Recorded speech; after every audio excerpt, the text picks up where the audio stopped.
Welcome back to another episode of Rameumptom Ruminations. I'm the host, Scott.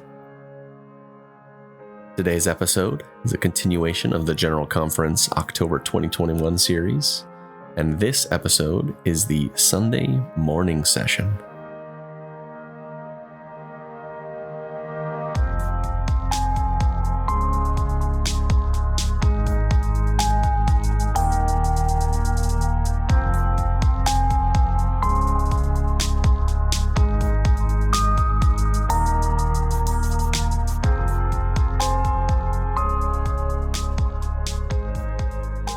Thanks for coming back to listen to another episode. I do want to make a clarification. I actually misspoke when I did the intro of last week's episode, and I called it the Saturday afternoon, but it was actually the Saturday evening. So if you skipped it because you thought that I had accidentally uploaded the wrong audio file, it was just that I misspoke, and I apologize for that. So this week, I'm just going to jump right in. So the first speaker we had was Elder Dieter F. Uchtdorf, and his talk was called Daily Restoration.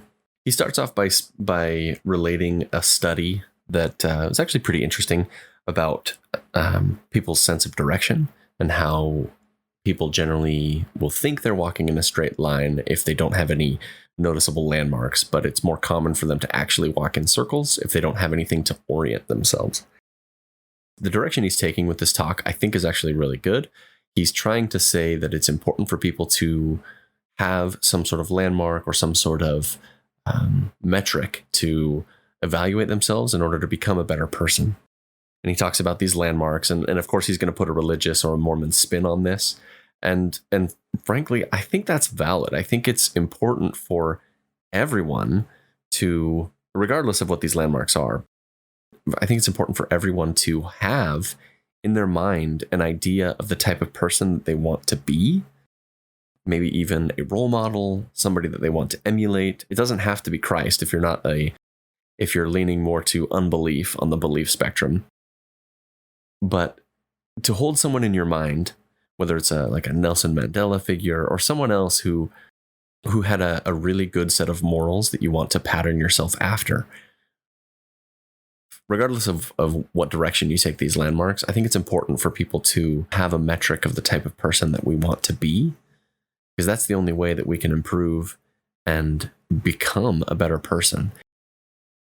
That honestly has become my life's mission after leaving the Church of Jesus Christ of Latter-day Saints. It's ironic. I suffered from pretty severe scrupulosity as a member, because of this emphasis on perfecting yourself. But the minute this unattainable expectation was lifted, I grabbed on to this idea of becoming a better me without the baggage of eternal damnation if I don't. And so I've incorporated a very similar practice to what he is talking about here in my daily life. And so I think what he's saying, what Elder Uchtdorf is talking about here, is actually really good. It's a worthwhile talk to listen to, regardless of being a believer or a non-believer. I will put one stipulation.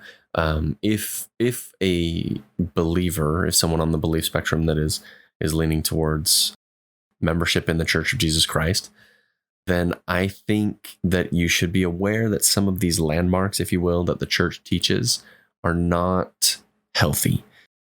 That is to say, the stance on the LGBTQ plus members of the church, or even women and their role in the church, those concepts are not healthy. So I think it's important for a believer to critically analyze the stances of the church on everything and decide for themselves which ones do and do not fit with the type of person that they want to be. That's really all I want to say about Elder Uchtdorf's talk. I actually think this was a good one. The next speaker is Sister Camille N. Johnson. She's the primary general president, and her talk was called Invite Christ to Author Your Story. Again, I think she's hitting on something that's really important. And, it's always in this general conference, it's going to have a religious and a Mormon spin to it, which is fine. I shouldn't expect anything different. And so she's talking about the narratives that we build up in our mind about our life. And I actually really like this idea. She's taking it in a direction that I probably wouldn't take it if applying this practice to myself. So she starts off by asking a couple of questions that most of these questions I think are really valid and important for us to be able to reflect on our own lives. She says, what kind of personal narrative are you writing for your life? Is the path you describe in your story straight? Does your story end where it began, at your heavenly home? Is there an exemplar in your story? And is it the Savior, Jesus Christ? Now, this idea of an exemplar goes right back to what Elder Uchtdorf was talking about with his landmarks and having someone to look up to and pattern your life after. The concepts that I love, that I think are important that she's hitting on, she doesn't talk at length about them, but in my process of healing from my scrupulosity, some depression, and suicidal ideation, it was healing for me to reevaluate some of the stories that I told myself about my life, because they weren't always accurate. And what I mean by that is the events happened and the feelings that I felt were real, but my opinions of them and my understanding at the time influenced the way I saw the world and influenced the way that I wrote this story about my life. And I wrote it in a very bitter and resentful way. That resentful way that I looked at my past and I looked at the way that I was being raised and the ideas that I held, it influenced the way that I interacted with members of the church after leaving. It influenced the way that I interacted with my family, because I felt this resentment. I was treating these people with resentment because they were links to an older version of myself that I didn't like. And some of the thought work that I have done in my own life to reframe these things and accept myself for the previous versions that I had to rewrite this story. I had to forgive myself to be at peace with the person that I was and the life that I used to lead. And it wasn't until I did that I could fully heal and interact with family and friends that are still believing members of the church in a healthy way. The good parts that I want to take from this talk is her emphasis on reevaluating the way we look at our lives. Now, of course, she puts a religious spin on it, and that's fine. This is a general conference talk. The only other thing that I really want to mention about this talk, she goes through a couple of stories, and she talks about David and Goliath and some of the things that he had to overcome and some other Bible stories. She does have this quote around the middle, and she's quoting President Nelson, and then she kind of talks a little bit about it. She says, and this is almost at the end of her talk, she says, in April 2021, our prophet, President Russell M. Nelson, asked us to consider what we could do if we had more faith in Jesus Christ. With more faith, we could ask a question to which we do not know the answer. Ask our Father in heaven in the name of Jesus Christ to send an answer through the Holy Ghost, who testifies of truth. At first, I thought it kind of ironic because the church kind of discourages its members to look into truth claims with any real depth. And so I just thought that was kind of ironic. But then she put a pretty good spin on this. I liked where she was going with it. And I think it's a healthier way to be a believing member of the church. So she talked about a couple that was struggling with infertility, that was praying for a miracle, that they might have their own biological child. And she talked about the fact that perhaps this answer to their prayers that they've been having is that they need to adopt instead of waiting for a miracle that may or may not ever happen. And she goes through a couple of other examples like that, where she's trying to help people reframe these unrealistic expectations that they have about the world, and to help them come to peace with it. And I really like what she was trying to do, even if it has a religious spin that I don't 100% agree with. Don't have too much else to say about her talk. Oh, but I did want to make a comment that I've been thinking about that just kind of, this is more a complaint about American culture, and perhaps this is something that's seen abroad as well. But I just, as I look at the women that speak in general conference, I look at them and I wish they would just let themselves age gracefully like the men do. And I think that's not a problem so much with the church as it is a problem with American culture. If I could enact a change in the culture in my country, I would say I want society to look at women with age in the same way we look at men with age. Because it's natural and normal for people to age and for their hair to change. Even beautiful, I mean, and to age. That's part of being a human. It's so true to life. It's unfortunate that there's a double standard there. That's all I'm going to say about that. I just, as I look at these women, that thought just keeps popping into my head. I wish that our culture let women age gracefully, because it doesn't, and that's unfortunate. The next speaker was Elder Dale G. Renlund, and his talk was called "The Peace of Christ Abolishes Enmity." He's telling the membership that the love of Christ is what will get rid of enmity in the world. He presents some very real problems that our world faces. Right off the bat, he starts talking about the COVID-19 pandemic. He's talking about vaccines, medical professionals, and he he has this phrase that I just think is, well, I'll just read what he says. This is right in the beginning. It says, "The COVID-19 pandemic has certainly been a global stress test. The test has shown mixed results. Safe and effective vaccines have been developed. Medical professionals, teachers, caregivers, and others have sacrificed heroically and continue to do so.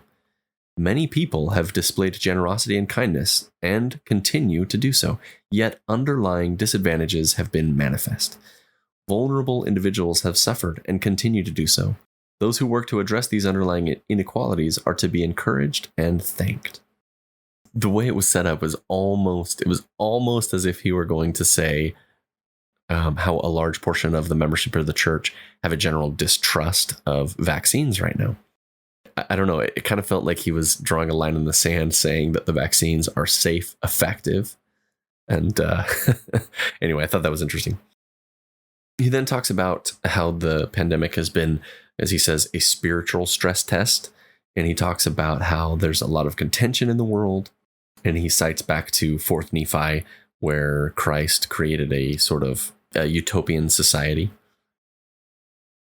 I like what he's setting up here. He's talking about how there is a problem in our world with the way we disagree with each other.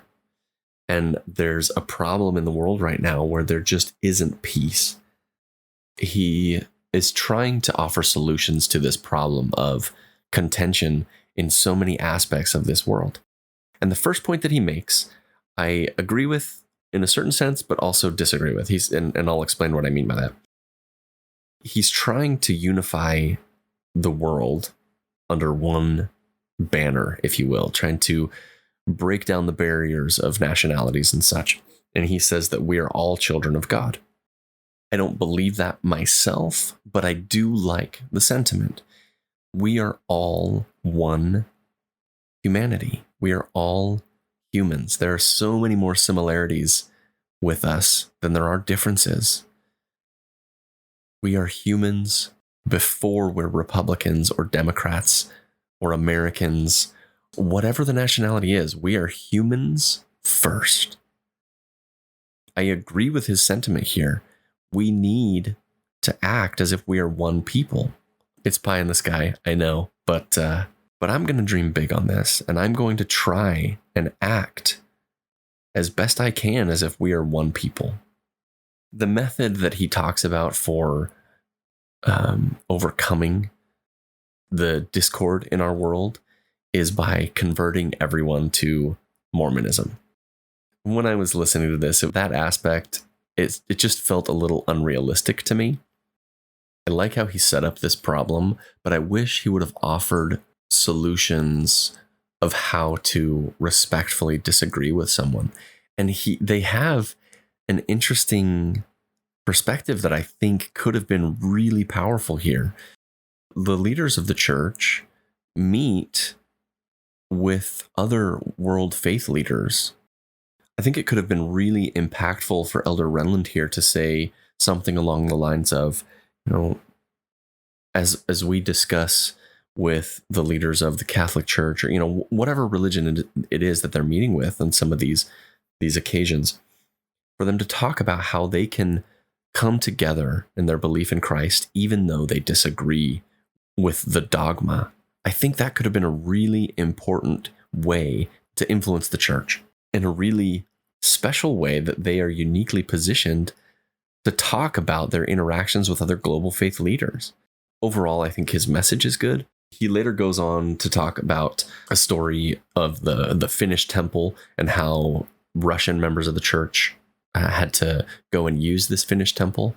A little backdrop on this: the Russians and the Finns have warred off and on for quite a long while, and there is some tensions between the two countries. And he talked about how they were able to put aside these tensions as members of the church and to love and respect each other. And I thought it was a great story. And I hope that listeners of this might take this concept and apply it to some of the racism that we see in our politics. But maybe that's a story for another day. The only thing I want to add to this is, for me, the way I have overcome some of the ingrained problems that I was handed through my society and through religion was by exposing myself to the stories of people from other walks of life.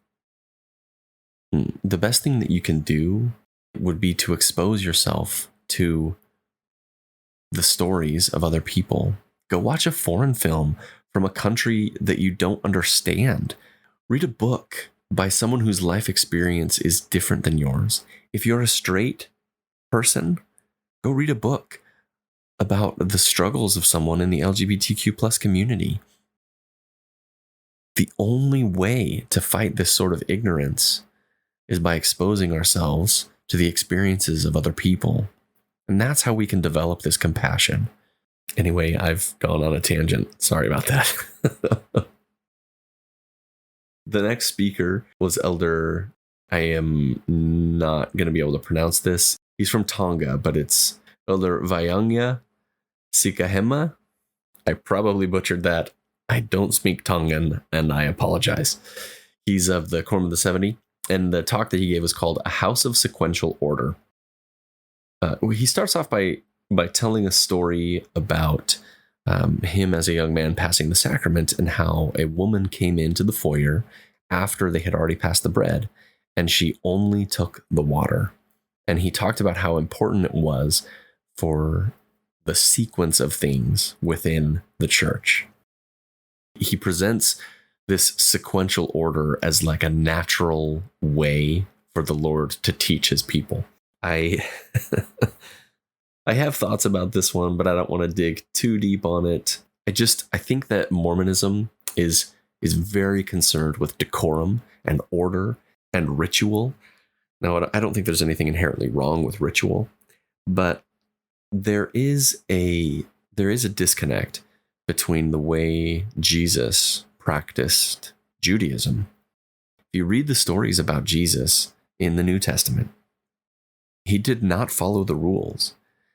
He didn't break them arbitrarily, but if you keep track of when he did break the rules, it always served a higher purpose. It was to serve people. It was to benefit society and to benefit people. If the church could break away from the rigid way it practices the faith to something more fluid, like the way it's presented that Jesus taught it, I think it could be a much healthier organization. The next thing he started talking about was the sequential way that God teaches us. He talks about, line upon line, precept upon precept, milk before meat. He's hitting all of these phrases that we've heard over and over again within the church. For me, I always, questions just pop into my head. And so that's the way that I process these things. And so if the way that the Lord wants to teach his people is line upon line with these stories, so this is the sequential way that the Lord teaches us. Well, what if these teachings are myth instead of history? Is there anywhere in this line upon line sequence where we're supposed to learn the actual history? Those are just some of the questions that popped into my head as I was listening. The next speaker was Elder Quentin L. Cook, and his talk is called Personal Peace in Challenging Times. He cites the story of Joseph Smith in Liberty Jail and talks about how he went to Liberty Jail and read the scriptures that were written while Joseph Smith was in Liberty Jail. And he talks about how it was a moving experience for him and that Joseph was able to find peace in this trying time. All great lessons. I think it's very important for people to recognize that they can have peace in their hardship. I think that's a great lesson. Now, there's some things that he says that may or may not be historically accurate about this story. The point that I want to hit on this is he gives 5 ways that he calls the works of righteousness that will help people have less contention and disputations in their life. I'll briefly go over most of these, but there's one of them that I do want to talk about a little bit more. The first one he says is love God, live his commandments, and forgive everyone. I think this is great. If you have a set of commandments that you believe in, keep them. That's great. Forgiving people, also very important. The second one he says is seek the fruits of the Spirit. Third, he says exercise agency to choose righteousness. Fourth, build Zion in our hearts and homes. And fifth, this is the one that I want to talk about a little bit, follow the current admonitions of our prophet. It's subtle, but the way he's worded this, I think, is important. He didn't say, follow the admonitions of our current prophet. He said, follow the current admonitions of our prophet. And I think the difference there is important. If we go and look at the 2015 and the subsequent 2019 changes to the way the church handled LGBTQ youth and adults, I think this is the way they're trying to reframe that as saying that we're supposed to follow the current admonitions of the prophet, not the previous admonitions of the prophet. And I think that's an important distinction. The final speaker for the Sunday morning session was President Russell M. Nelson with the talk, The Temple and Your Spiritual Foundation. Now, I do have a bit more I want to say about this one. When I listen to some of these talks, I'm reminded of the scrupulous ideologies that I held and how, as I listen, I hear the phrases that were very damaging to my mental health. And there were a lot of them in this talk, actually. The first one that I want to mention is he's talking about how the temple is a place where you'll find peace and how you'll be saved. He talks about how the Salt Lake Temple is currently undergoing renovations, how it's going to be the safest place during an earthquake. He says, we have been promised that if we are prepared, we shall not fear. This assurance has profound implications today. The Lord has declared that despite today's unprecedented challenges, those who build their foundations upon Jesus Christ and have learned how to draw upon his power need not succumb to the unique anxieties of this era. When I read this, I was immediately reminded of how this would have reminded me as a believing member of the church that I was not prepared because I struggled with this or that and how I wasn't perfect yet. And it was phrases like this that were really unhealthy for me. In this talk, he's trying to hit really hard how important the temple and temple covenants are. And he makes the claim that temple ordinances and covenants are ancient. On one hand, I think he's correct, but not in the way that he's trying to present it. Looking into the temples in ancient Israel and Judea, we have dig sites where we can examine the things that they did there and how they worshipped. There is very little connection between the temples that the church has today and the temples in the ancient world. But it isn't a false statement to say that there were ordinances that were done in these temples, because they did have rites and they did have rituals that they performed. So it's true, but misleading. He's trying to justify some of the recent changes, and he cites the fact that around the time of the Spanish flu, prior to this, the sacrament water was passed out in a large vessel, like a big cup, and it was passed out from member to member, and they were all drinking from these same cups. Those germaphobes listening might be cringing real hard at this, but that's how it used to be done. And he cited this change from a large vessel to single-use cups was an important change. And then he recommends the membership to ponder 3 truths. After citing that story, he says, "The restoration is a process, not an event, and will continue until the Lord comes again. The ultimate objective of the gathering of Israel is to bring the blessings of the temple to God's faithful children. As we seek how to accomplish that objective more effectively, the Lord reveals more insight. The ongoing restoration needs ongoing revelation." There are 2 things that come to my mind as I'm listening to this. He's moving the goalpost and trying to set it up where they can change things, which I think is fine. I think it's good and healthy to be able to, as an organization, decide that something is unhealthy and to move away from it. That's great. Both unhealthy physically, as those large cups being shared and germs being spread to the whole congregation, or unhealthy mentally, like some of the teachings of the church that they have moved away from, and some that they still need to move away from. But I want to point out that there is an important distinction between sacrament cups and institutional racism, bigotry, or sexism. To me, that would be more like a procedural health adjustment, something that doesn't have a doctrinal basis to it. But there are so many other issues that have changed in the church that were previously presented as eternal truths. And there is a very important difference there. And if you recognize that the church has taught both sides, both a healthy and an unhealthy side of so many issues, illustrates the fact that the prophets and apostles have been wrong on many occasions. And I don't think that's something that they're willing to address yet, but they're trying to move the goalposts to enable them to make future changes that might be more dramatic. He then went on to say some things that I really did not like. He told the young members to get married in the temple. He told those that were unmarried to try and seek out the temple blessings and get their endowment.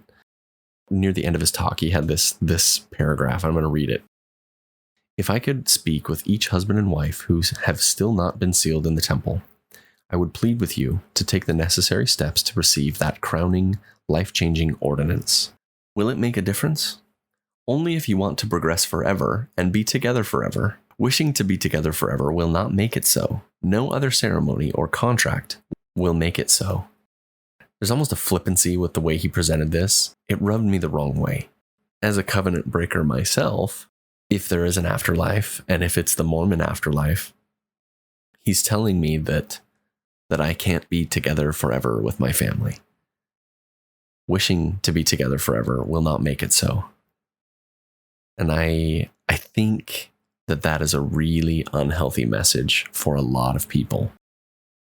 There are so many people in the church with mixed faith marriages, and telling them this is just going to make the problem worse. It's just going to make them resent their spouse for leaving, or resent their spouse for not ever learning about the church. If it's a situation where they married a non-member of the church. This sort of teaching is inviting discord. Now, I have different ideas on what the afterlife may or may not look like, and what may or may not happen to my consciousness after this life that maybe I'll discuss down the road. I don't think it's going to look like the Mormon heaven. The one thing I will say is there is nothing in existence that has never changed. So for me to grasp an idea like this of a state of constancy that goes on forever, it almost seems unnatural to me. This session in particular, I didn't like. This was probably my least favorite one. Now, there were some good talks in it, and I think there were some good messages shared, but the way President Russell M. Nelson presents Mormonism is very black and white. This talk was very reminiscent of the Sad Heaven talk that he gave a number of years ago. It's almost as if he wants to use guilt and fear to encourage the members to stick harder to the church. But he doesn't recognize that it's that sort of rhetoric that pushes so many people away. If the church makes a claim that God is loving, separating families is not a loving thing to do. And so there's a discrepancy there. I guess perhaps a member of the church might say that God has to separate families because it appeals to some sort of sense of justice or an eternal truth that he's trying to meet. But, as I said earlier, Jesus broke the rules. And he broke them specifically when it helped people. And so, if Christ is going to be the same sort of judge that he was when he lived here on earth, why would I assume that he wouldn't make the same sorts of exceptions to the rules in the future? Because that would be different than the character he presented in the New Testament. What I'm trying to say is that if God is loving, and if Jesus showed the example of breaking the rules when it was good and loving and kind to people, then I don't see how he could separate families. I think that's a good note to end this episode on. That if God is loving, and Jesus showed us the example of breaking rules to help people, then perhaps the Mormon afterlife won't look anything like the way it's presented. Thanks for listening to another episode. I hope that these episodes have been enjoyable for you. As I said, I'm excited to get back to the normal content. I've got one more of these to do. That should come out next week. And as always, I hope you all have an excellent day.